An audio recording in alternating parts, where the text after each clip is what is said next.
அஸ்ஸலாமு அலைக்கும் வரஹ்மத்துல்லாஹி வபரகாத்துஹு. அன்பிற்குரிய சகோதரர்களே, இந்திய விடுதலைக்காக பாடுபட்டவர்களில் கிபி 1757 ஆண்டு இந்த நாட்டையும் நாட்டு மக்களையும் விலை பேசக்கூடிய நோக்கத்திலே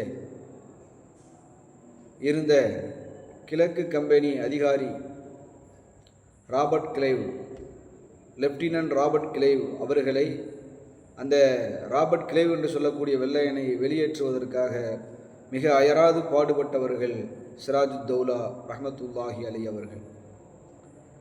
மிகுந்த பாடுபட்டார்கள், அயராது உழைத்தார்கள்.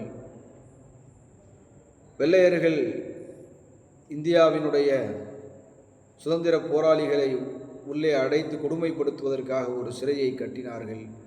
எந்த சிறையை வெள்ளையர்கள் கட்டினார்களோ அதே சிறையிலேயே அதே வெள்ளையர்களை தூக்கி உள்ளே வைத்து அங்கே அடைத்தார்கள். அந்த அளவிற்கு வீரம் கொண்டவர்கள், நெஞ்சுரம் கொண்டவர்கள் சிராஜுத்தௌலா ரஹ்மத்துல்லாஹி அலைஹி அவர்கள்.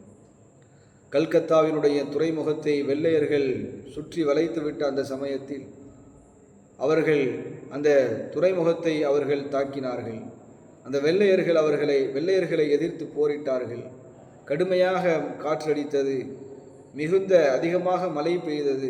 அந்த காற்றையும் அந்த மழையையும் பொருட்படுத்தாமல் அந்த கடுமையான காற்றிலும் மழையிலும் அவர்களை எதிர்த்து போராடினார்கள். போராட்டம் நடத்துவதற்காக வைத்திருந்த வெடிபொருட்கள் எல்லாம் நனைந்து நாசமான நிலையிலும், நிராயுதபாணியான அந்த நிலையிலும் கூட அவர்கள் போரிட்டார்கள், வெள்ளையர்களை எதிர்த்தார்கள். அங்கு இருக்கக்கூடிய ஒரு தளபதி காட்டி கொடுத்த காரணத்தால் அவர்கள் அங்கே வீர மரணம் எய்தினார்கள். இன்னா லில்லாஹி வ இன்னா இலைஹி ராஜிஊன். அல்லாஹ் அவர்களை பொருந்திக் கொள்வானாக.